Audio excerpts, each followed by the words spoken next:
Hello, welcome back to my channel and welcome, Mrs. Rachel Grace Blanton. Did I say your name correctly? Yeah, you did. Yeah. Okay, all right. I'm so excited to talk to you today. I have been trying to get you to do something on the program for so long now. I think we've batted around doing things on Carl Jung, which we'll address, I think, in passing, and Desjardins as well. But finally, we agreed upon a subject that was near and dear to your heart and is relevant to the greater zeitgeist. I don't know if you saw today, they're talking about an interstellar object, perhaps threatening Earth in November. But we're going to be talking about Jacques Vallée, specifically his text that you introduced me to, which I enjoyed the most of the three that I had time to cover before we got on air today. We're going to be talking about his text, Passage to Magonia. I also had a chance to read Confrontations and the Invisible College. So Mhm. my what I reference, I'm not exactly sure. I might be moving between the three texts, so I'm not exactly sure where one begins and the other ends. But thank you for coming on the program today. I really appreciate having you here. Yeah, I'm happy to be here. Thanks for having me. Yeah. So, I mean, there's so much to cover. We have exactly an hour.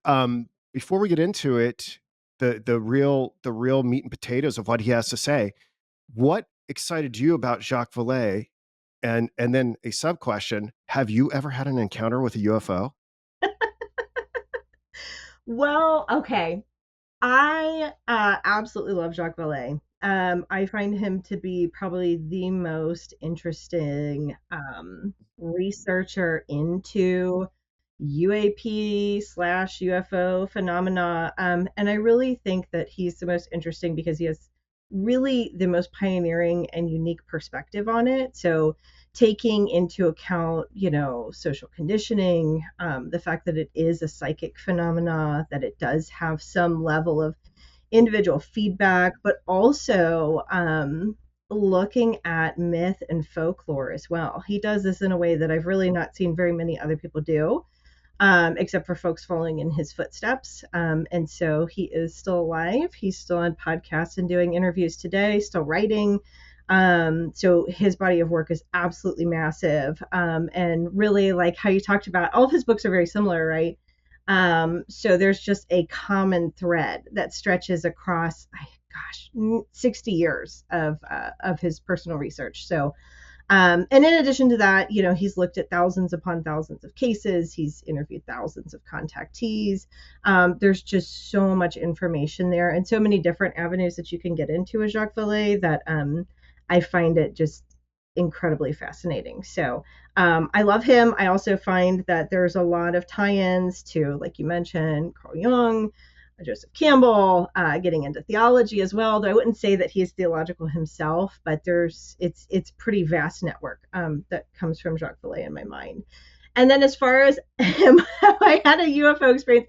I have not. I've had synchronicities and high strangeness, but I would absolutely never say I got on board a UFO. Well, we talked a little bit about this. I think I'm like 9 years older than you or something like that. So the things that were like happening, like when I was like in elementary school or middle school, like there was a resurgence of interest in these subjects through like unsolved mysteries and sightings. I don't know if you remember these sort of like tabloid mystery shows. Yeah. And then obviously the X-Files and whatnot. I think I got a little too spooked when like Fire in the Sky came out. I was like, ooh, this is no longer fun. Um, and then I swore the study of ufology off for decades, and I became a respectable scholar. And then I became a schizo. So now I'm back back where I started. And It's you our know what's fault. interesting? Yeah, I mean, I my cosmological commitments don't lead me to ponder ufology or UFOs all that much. But I actually encountered one in 2017 driving down to Georgia. Uh, I saw I saw a fireball just kind of shoot out of the sky, and it stopped, and then it kind of just hovered for a little while and then continued to fall. It was like a slinky. You know how like slinkies fall down stair Uh-huh. steps? Uh-huh. It was kind of like that. Like it fell, stopped, and then fell again. Now, I don't know, maybe it was just a pyrotechnic, but or maybe I hallucinated it. There's a very interesting question about whether or not these are projections of the Yeah. collective unconscious. They don't have like objective ontology. which we'll talk about when we talk about Carl Jung. But I'm open to it. I'm down for it. So yeah, and I think I may have butchered this. I was in such haste to get us going here. I may have said passage to Magonia. It's passport to Magonia. And what I learned getting ready for this, I went back and looked at some of those old interviews. I really feel like, and we'll look at a slide where he's having a conversation with Jeffrey Mishlove on New Thinking Aloud. I don't know if you had a chance to watch that Mhm. interview. It was amazing. I think he's really in peak form there. But what I learned doing a little prep for this is, and I'm sure everybody else knows this, is that Jacques Vallée was the inspiration for the French scientist in Spielberg's Close Encounters of the Third Kind, which I loved when I was 13 years old. Uh, so, and you talk about synchronicities. I'd love to think about this because I am someone who is beset by synchronicities all day long, every single day. Very, very much a Truman Show sort of reality for myself. When I first started looking into this, the New York Post uh, back to back ran stories on Richard Dreyfuss and UFOs, and I was like, "What the hell?" And it's like you can see the picture. It's Richard Dreyfuss from the era of Close Encounters of the Third Kind. Why are we running stories about Richard Dreyfuss all of a sudden? So I don't know how that fits into. I think you probably have a greater understanding of how synchronicity fits into what Jacques Vallée is doing. I'm sure. I don't think he really covered that subject so much in the 3 books that I had a chance to dive into. So do you know where he talks about that?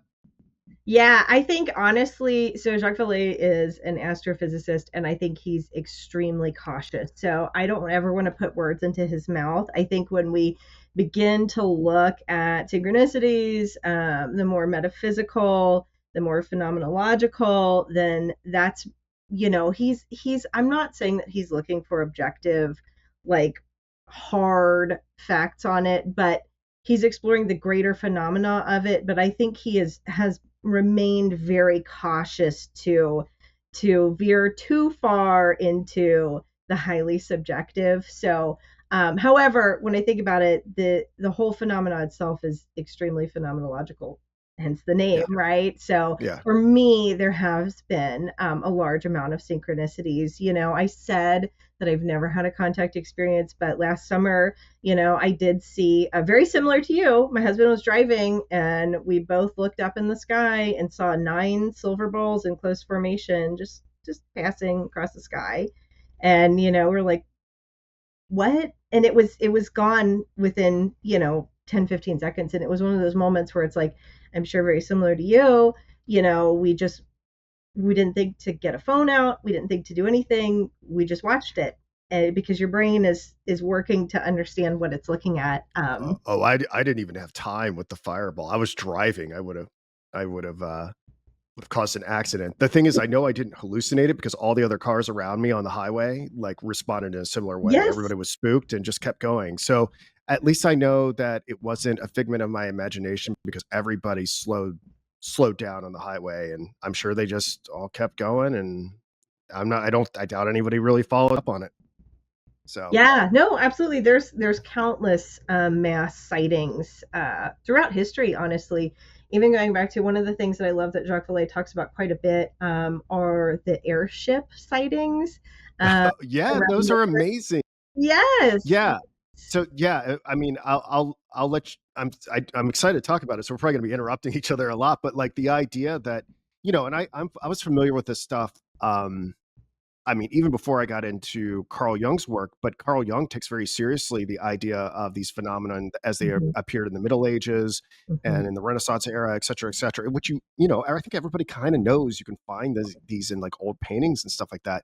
But like Jacques Vallée tells these stories about how they would appear as like dirigibles and airships and like mhm, and literally like ships in the sky and stuff like that. So it and I'll hand it back to you, but it really goes to his thesis that this is a phenomenon that is like repurposing itself depending on the epoch that it's in, and it's catering to our expectations or perhaps implanting expectations that are guiding us towards a predetermined outcome. And one of my favorite things that I think was a breath of fresh air uh, looking at these Olay texts, he takes very seriously the concept of fairies. I've never really been all mhm. that preoccupied with like gnomes and fairies and things like that. I was like, I don't know what this is, but um, I think he pretty convincingly makes the case that there is a line of continuity between fairies, abductions, crop circles, rings, et cetera, and what we're calling aliens.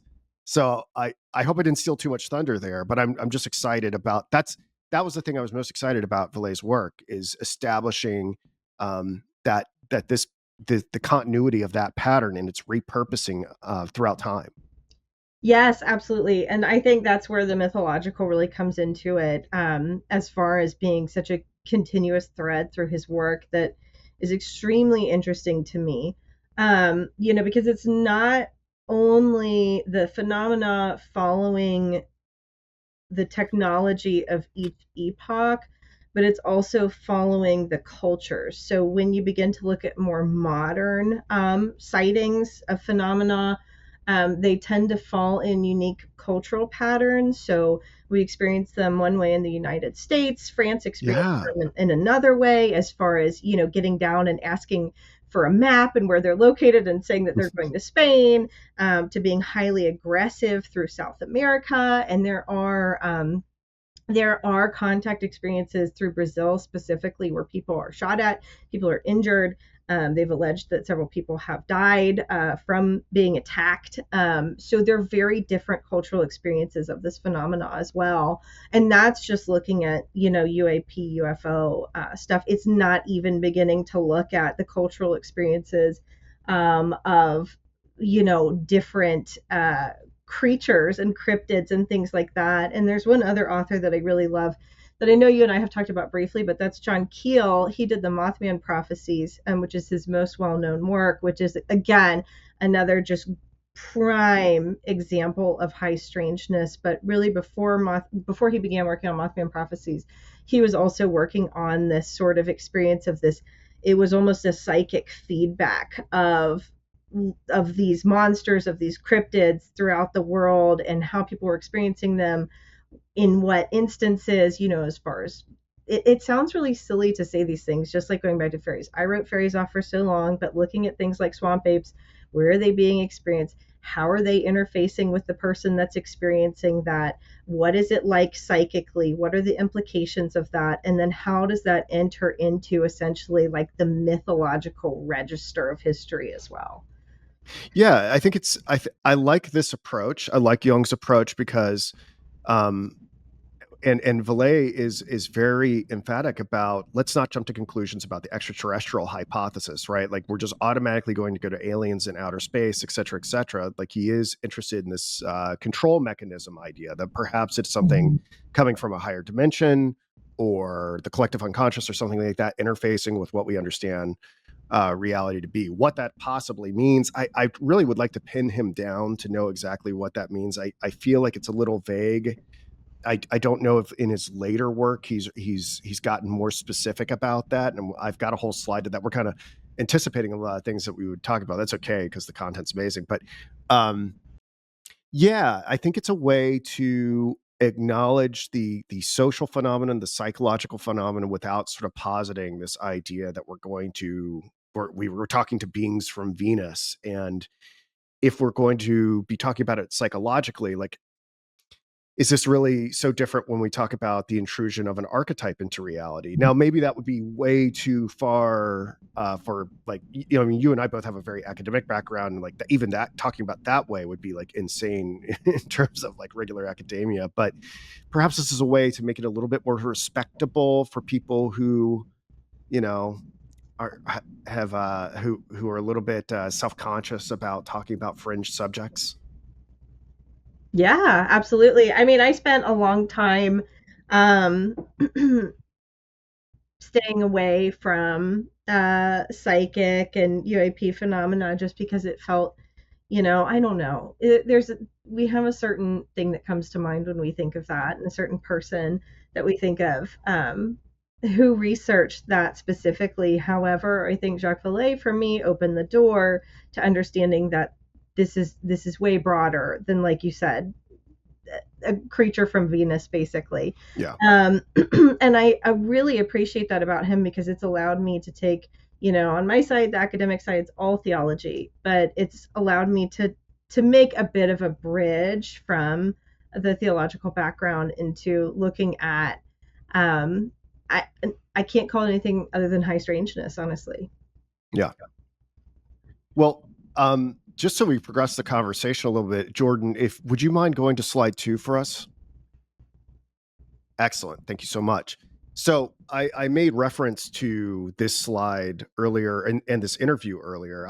Do you ever watch New Thinking Aloud with Jeffrey Mishlove? He's like, he was like really ahead of his time. He's still doing things. I recommend him so much. Like, but this is one of the at least like the first 8 minutes, but it's like 30 minutes with Jacques Vallée. I think it's from like 1981 or 1980. It's whenever Close Encounters came out. It was like a year and a half or something like that after that. And he did you have a chance to watch this? I Do you did. Yeah, I remember? did watch it. Yeah, I Yeah. took yeah, I mean, I, I watched several things, but I still think this is the best. So I want to direct people to this if they're not familiar with who Jeffrey Mishlove is or Jacques Vallée. And I think like from what I can tell, he covered some of the same themes that he's been talking about in a lot of his texts. I don't know if there was anything from that conversation that jumped out to you that we haven't already discussed. I mean, there's a lot going on there. Specifically, the one, you know, we've talked about the dirigibles, the airships, the different appearances, and I mean, I think it was interesting that we talked about methodology a little bit. Like Jacques Vallée, even in the very early '80s, he's aware of how many fabrications, how many hoaxes, and you know how much military intervention, even in like the early '80s. He was talking about Project Bluebeam. He red pilled Jeffrey Mishlove during this conversation. He was like, "Oh, by the way, the U.S. government wanted to project a hologram Jesus over Cuba so that they would surrender or something like that in like the '60s." Yes. And it's like, oh my god, like we're in 2025 and people don't even think that's possible. So like Jacques Vallée's talking about that in 1981, 82. That's crazy. But he talks about using AI in this conversation. He's talking about using AI to like filter out like the 80% garbage sightings to get to that 20% air quotes real phenomenon, whatever real Mhm. means. And I thought that, I mean, that was a really great thing that I took away from that. Were there any points that really resonated with you? I mean, the other one is, and you know, not only the idea of the phenomenon being kind of like this control system, but I think Mishlove presses him to say, "Oh, this sounds like a lot of like hidden master talk and ascension." He's like, "I don't know about that," but he talks about the encounters with UFOs maybe being connected with like occult initiations.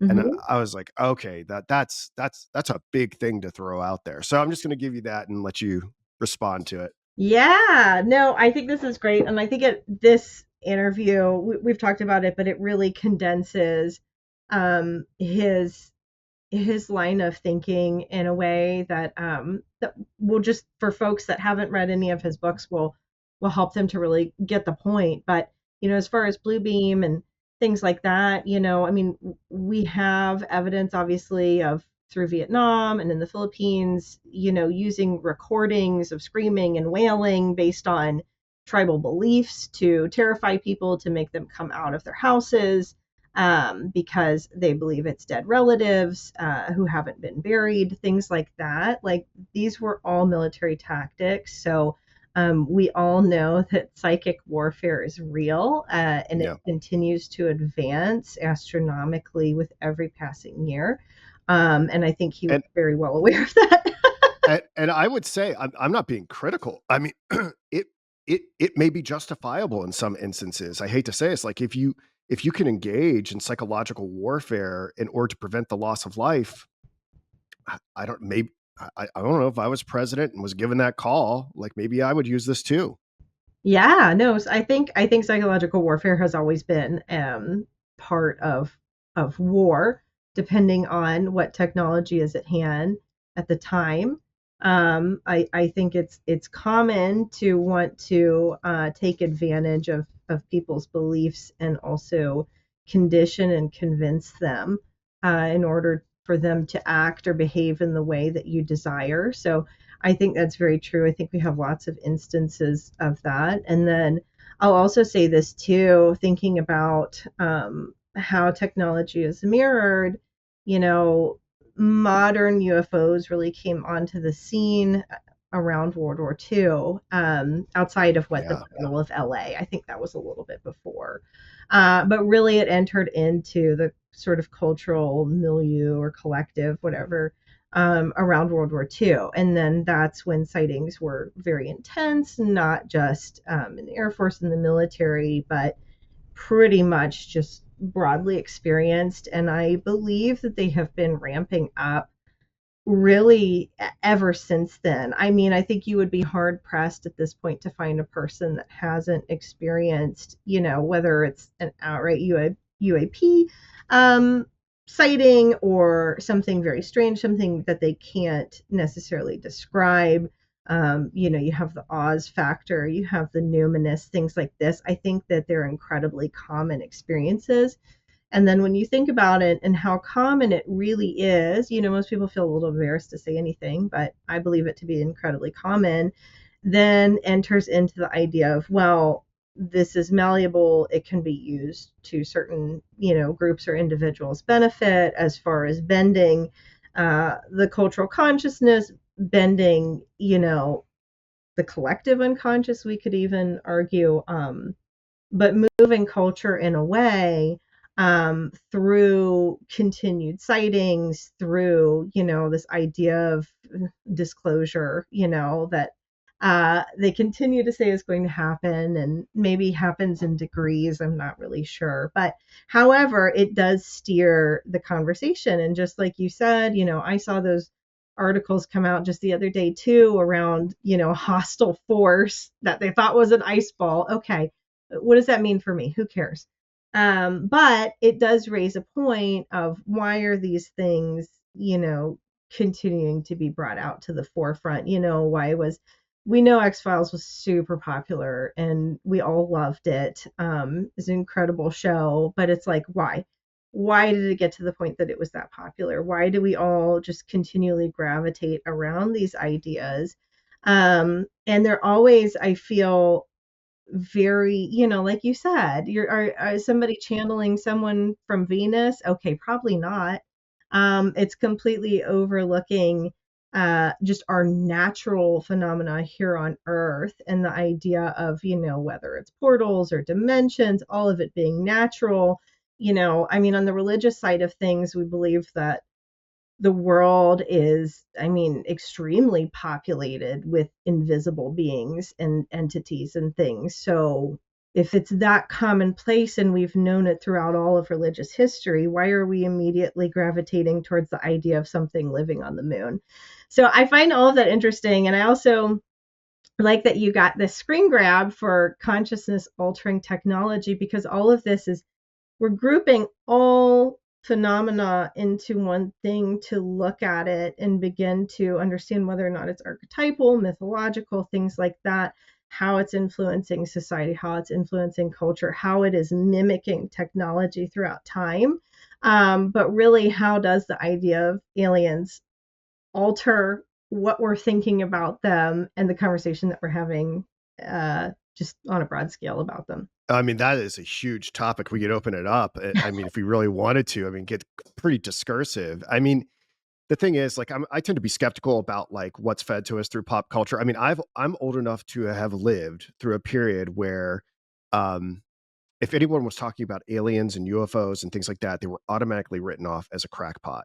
Mm-hmm. And in the past 10 years, I have seen the media completely flip the script and being like, just constantly, it's like we're talking about today. They're talking about this interstellar object that's going to kill us all in November or something like that.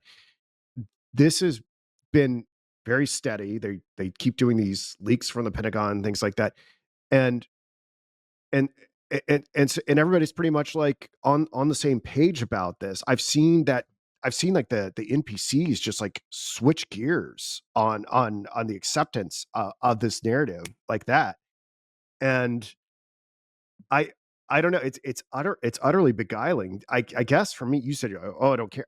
I'm not really committed to the I'm not committed to this extraterrestrial hypothesis at all. All right. In the way that it's intended, right? Because of some other commitments that I have.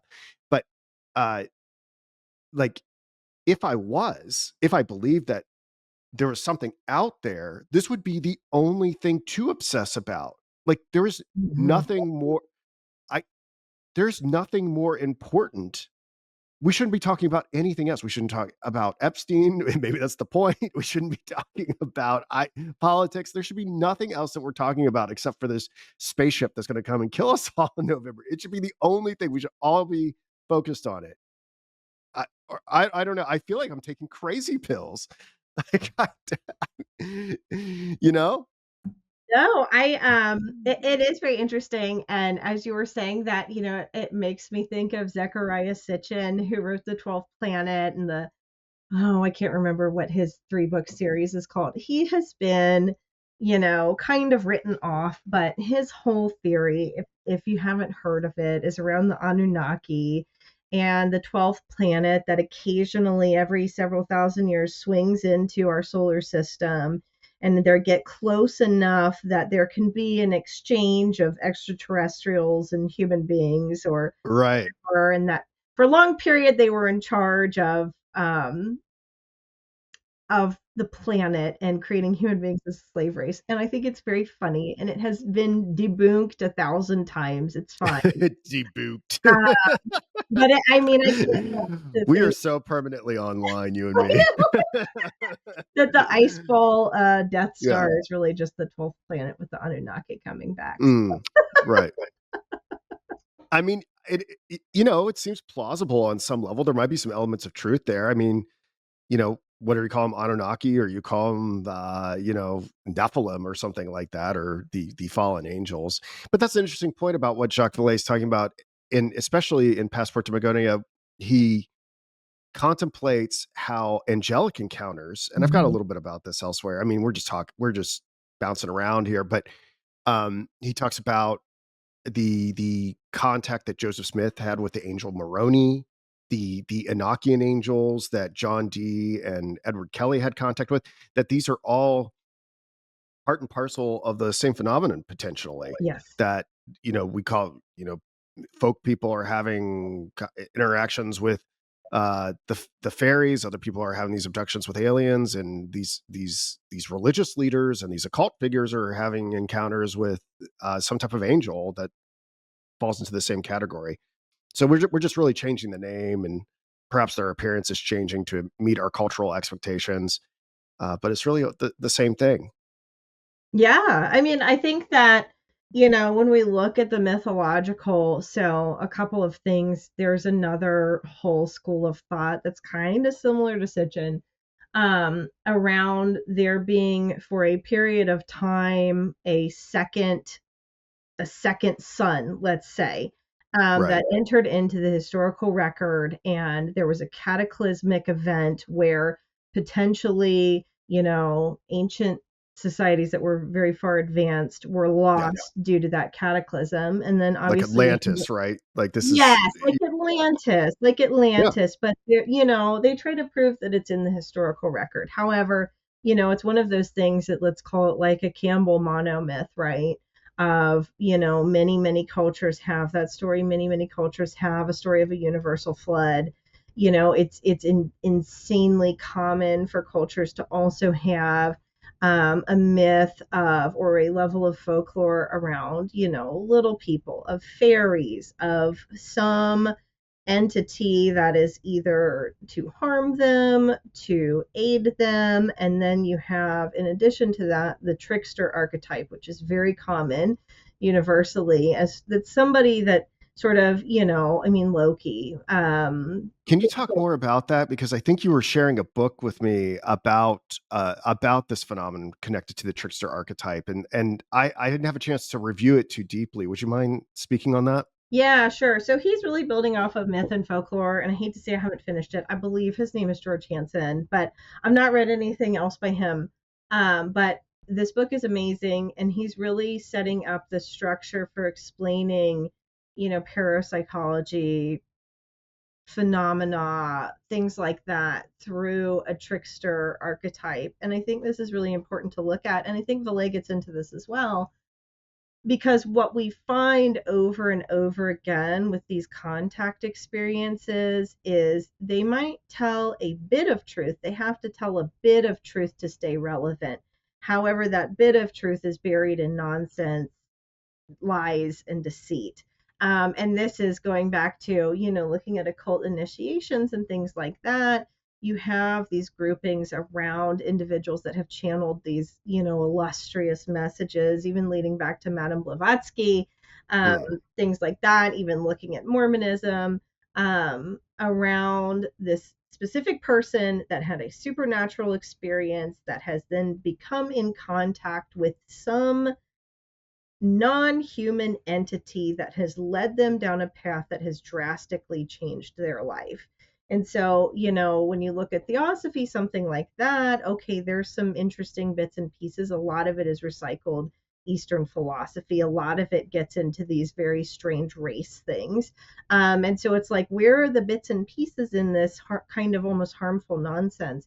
So I find that to be really interesting as far as, the communication. It seems to be, and we could talk about this later, but Andrija Puharich and Uri Geller as well, building this cult around an individual where they're channeling something, but then Jacques Vallée went back through the Puharich tapes around that they were communicating with computers from space, called yeah, Spectra. yeah, That was yeah, their thing.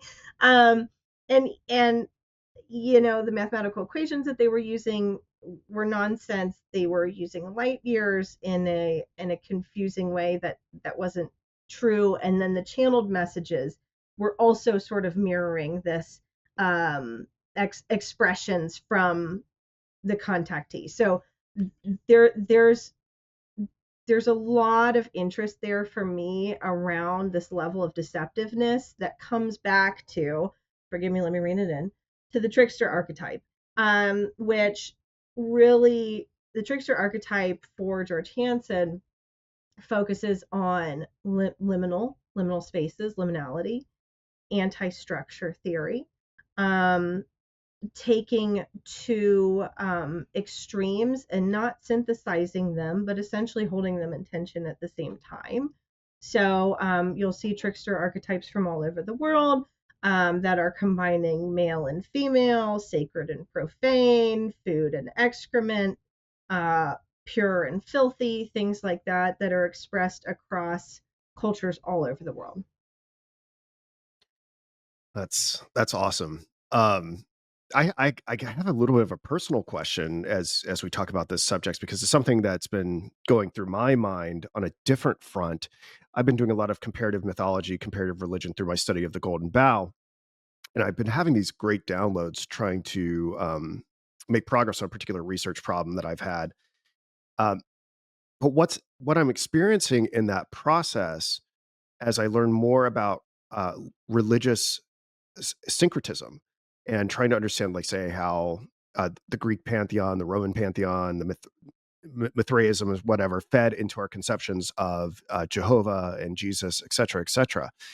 Um, I feel like it is perhaps reducing the intensity of what my professing Christian faith. And I it's interesting to listen to Vallée and how he talks about these things, and especially when he starts to equate them to the appearances of angels in different Mm-hmm. religious contexts. It's perhaps less threatening when we talk about the angel Moroni being one of these manifestations of the control mechanism or something like Mm-hmm. that.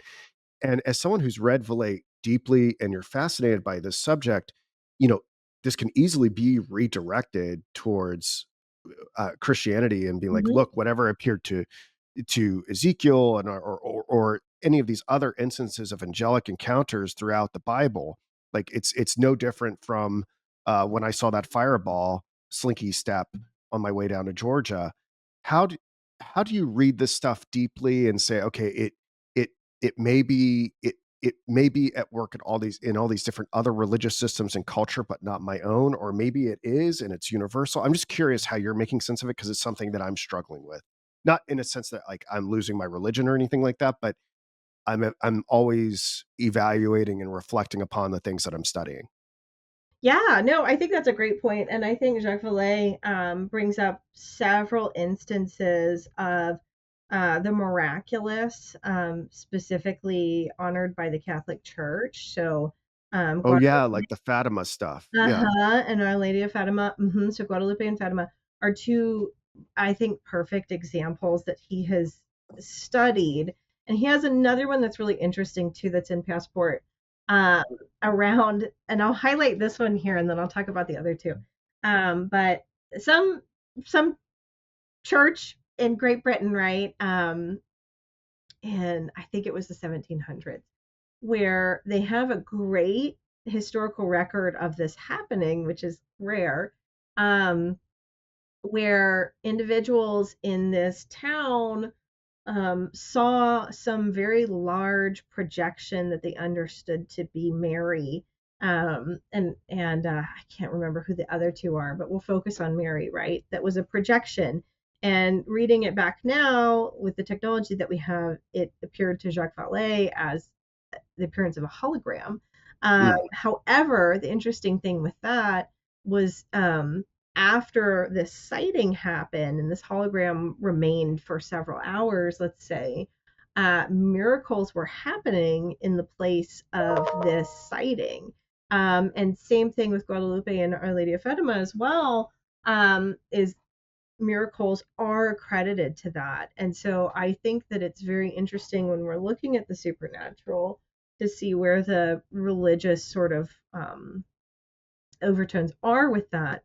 And with Our Lady of Fatima, that was again another mass sighting where thousands of people experienced this, massive change in the sun, as far as the sun moving back and forth in the sky and complete darkness during the day. It was experienced by thousands of individuals that came there because these children were essentially contacted, and a prophecy was relayed to them, that has been guarded by the Catholic Church, which I find to be very interesting. Um, and it's interesting to me, as a Christian, I'm specifically an Orthodox Christian, to look at these happenings because, as you'll see, many saints throughout history have the miraculous accredited to them as well. Not just Catholic saints, but Orthodox saints as well, as far as things like levitation, miraculous healing, um, being incorruptible after death, different things like that. And then obviously healing's accredited to them, all sorts of different things. And when it comes to identifying the miraculous, so there's a theological understanding that's not on the Orthodox side of hagiography being sort of this collective hope and belief of people sort of rallying behind this extraordinary figure.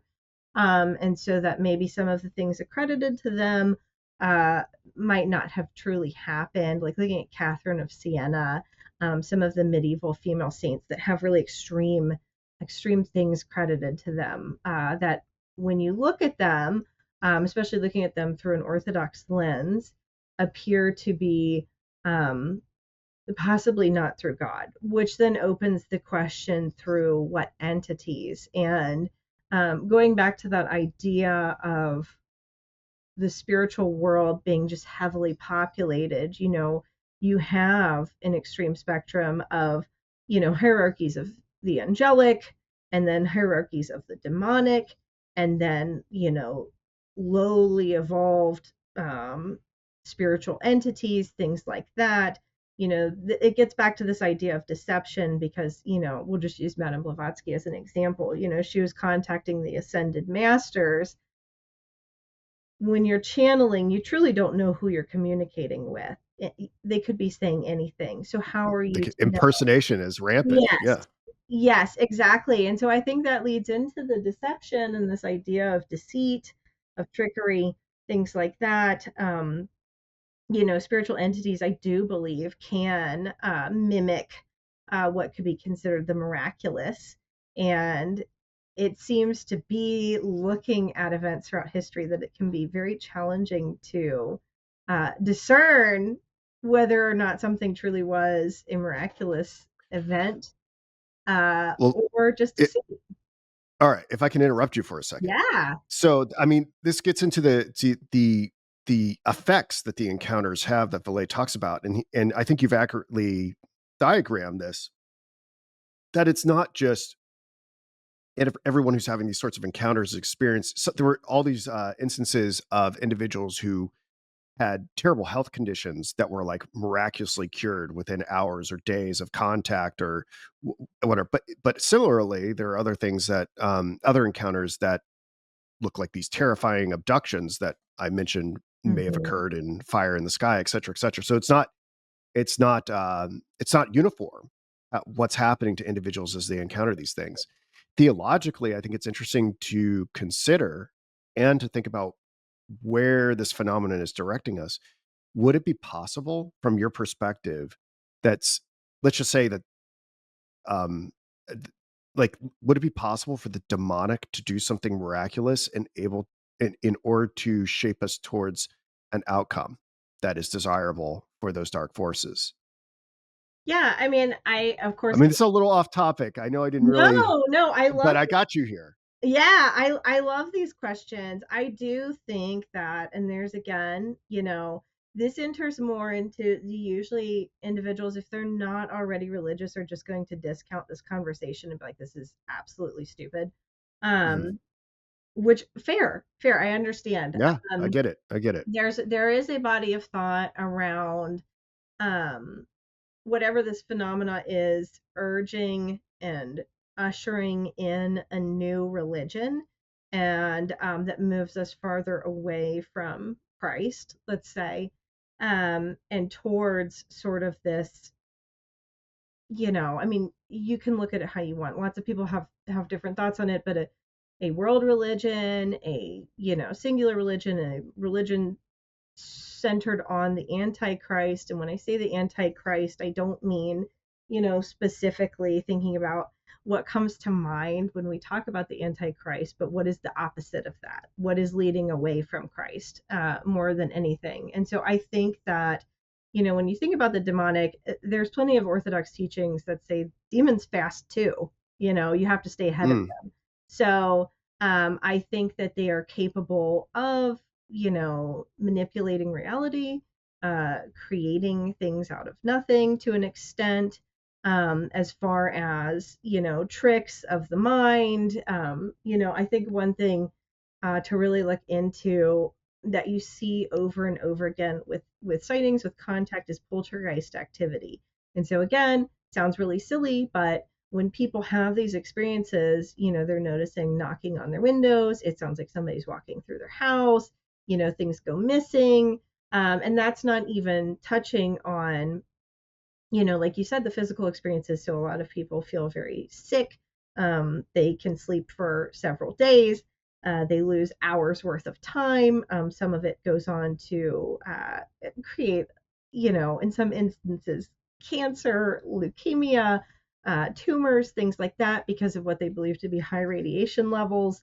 So, really, this does physically impact certain individuals, though not everyone, because, like you said, individuals do experience healings from contact events as well. Yeah. Yeah. Well, I mean, one of the I'm just looking at slides here. I'm like, are we covering everything we need to be covering? But one of the things that came to mind when you're talking about could it be guiding us towards some sort of new age universal religion or something like that? I mean, I something I see online a lot too is that people are so dissatisfied with planet Earth, right? And think it's irredeemable. A lot of people are kind of hoping for some sort of extraterrestrial intervention that there's like take me away from here. Like Mhm. I think I've even in my most sleep deprived and depressed states, I'm sure I'm just like, man, I wish aliens were real. Like, get me the f out.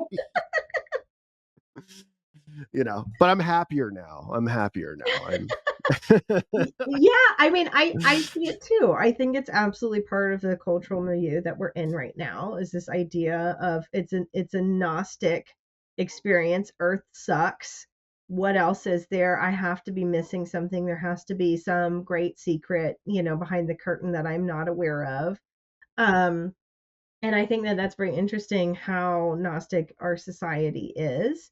But I do think, in addition to that, when people open the door um, to having these experiences, they're inviting things in that they don't quite know. And I don't quite know. I'm not saying it in that way, but you're inviting the unknown into your life to have a deep and profound influence upon your life that can be deeply negative for you. And if it's not deeply negative, I would say it's neutral at best. Right. Right. Um, may, I, we've made so much reference to Campbell and Young. I'm wondering, Jordan, would you mind progressing us to slide 4? Um, the one after that. Although we could talk about that there. Um, I don't. It's been a while since I've checked it. Have you read this book of Young's or these lectures that Young gave or No, whatever I they are? haven't, but I'm mostly focused on Aeon, but now I really desperately want to read that. Oh, I'm in the middle of listening to the psychology of the unconscious while I clean out a storage space. It is so amazing to listen to that. Um, I thought it was going to be like too pretty dry, and I was like, oh, I'm going to force myself to listen to this, and it was like, no, Young is just category of himself. But Yeah. something that's interesting about Jung's idea, and I wonder we can talk about his influence on Vallée, is you know he I think he's probably the big thing he's trying to respond to in his time is why people are seeing saucers as a result of the instability in the Second World War, Mhm. the emergence of atomic weapons, essentially, and you see that this new rendition of this phenomenon like is often associated with nuclear power Mhm. and atomic test sites and things like that. I mean, I think like it's no coincidence, right, that the Trinity test and Roswell happened in the same state, which, by the way, has the logo, the land of enchantment. So that's a whole thing that I can talk about. But uh, I think he thinks the saucer is like like a mandala that is like has some sort of corrective force about the imbalance of our time. And I wonder if how how intimately Valet tangled with this concept of Young's. And I think Young, he goes back and forth too, thinking about whether or not they're objective because he eventually sort of changes his tune that they they show up on radar. There are these effects. Like maybe it's Mhm. not purely a projection of the collective unconscious. Mhm. Well, a couple things there. The UAPs show up quite frequently around nuclear testing sites, nuclear facilities, even, just military bases, things like that. There are so many examples of, tests being turned off, certain things being, switches being flipped, even switches being flipped on to accelerate some specific action. So I think it's very interesting because in addition to, messing with testing, continuing to show up around these, let's say nuclear hotbeds, things like that, there's a continued repeated message around don't destroy yourselves, don't go down this path, and it's like a broken record. Basically, John Keel Mhm. refers to it essentially as the great phonograph in the sky, and it just repeats the same thing over and over and over again. And so it could be argued that that's a mandala because all of us are collectively thinking, well, yes, nuclear war is bad, so how is that psychically projecting in reality? I truly believe that human beings have the ability to psychically project, to subtly manipulate reality. I think when things are focused on collectively, that's when manifestation can occur.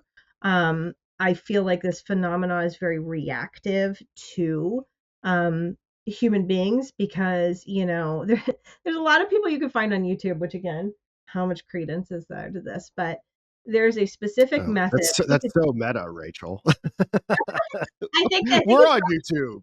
I think it's Robert Lazar that really made it popular, but as far as summoning UAPs, and so going through this process of through frequencies and manipulation to make them appear. So if we can make them manifest, then this is a two-way street, right? This is highly reactive. And so how he's saying that this is a Mandela experience, an experience of the collective unconscious even, we are manipulating it in real time. I feel that our reality is much more malleable than we give credence to when we look at things in a strictly objective scientific manner.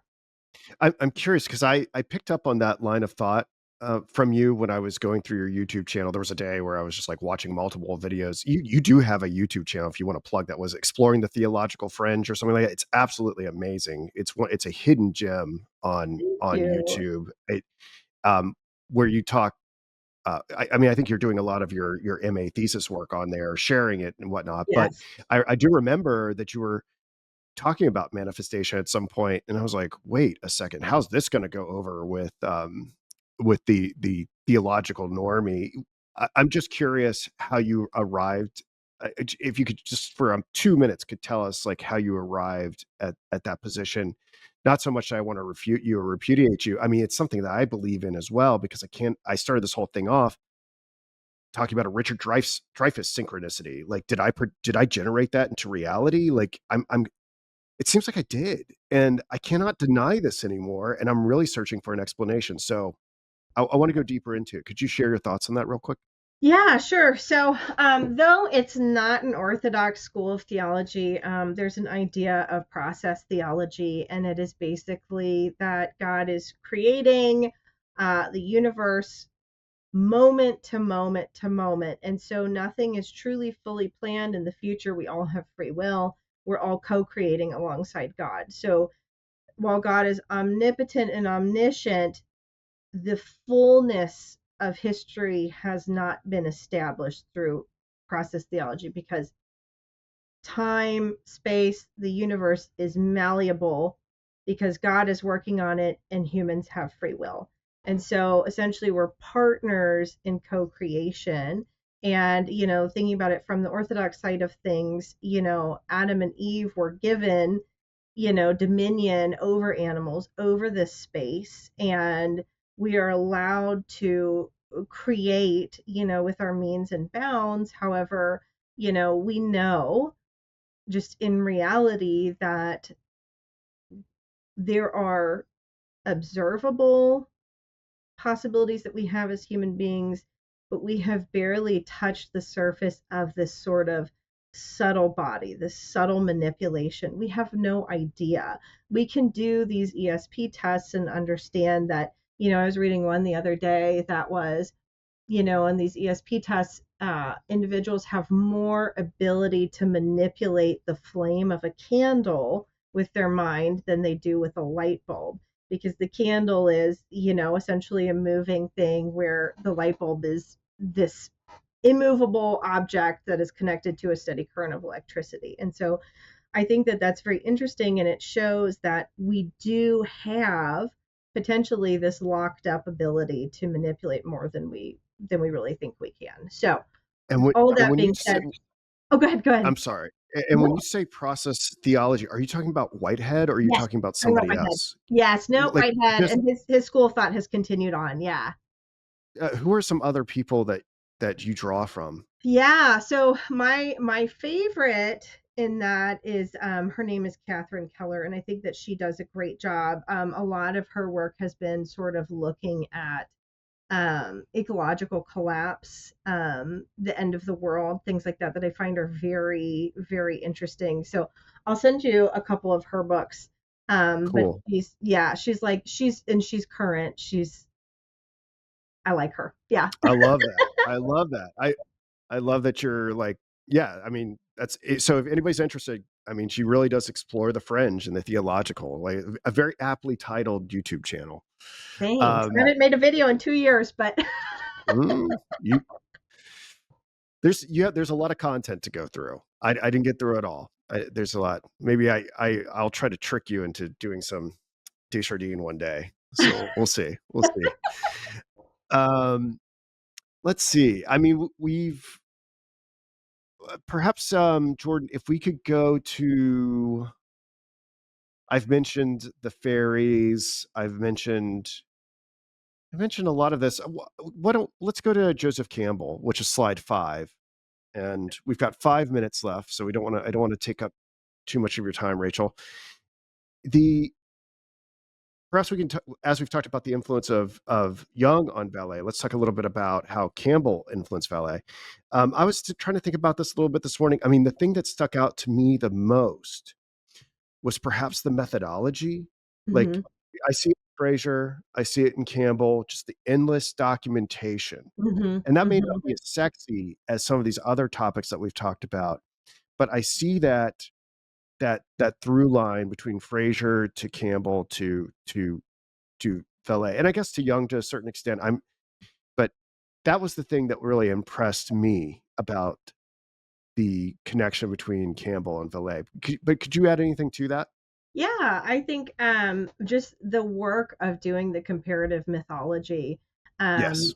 Passport to Magonia contains, oh gosh, I don't know, maybe 150 pages of just as an appendix of citing, citing, citing, citing. But doing that work is how you identify the patterns and is how you identify the common thread. So, similar to Joseph Campbell being able to understand and identify a monomyth, like I was talking about earlier, this is how Jacques Vallée works as well to identify, how sightings are grouped throughout different parts of the world, how technology appears throughout time, how these sightings are deceptive in nature and neutral at best, like I mentioned.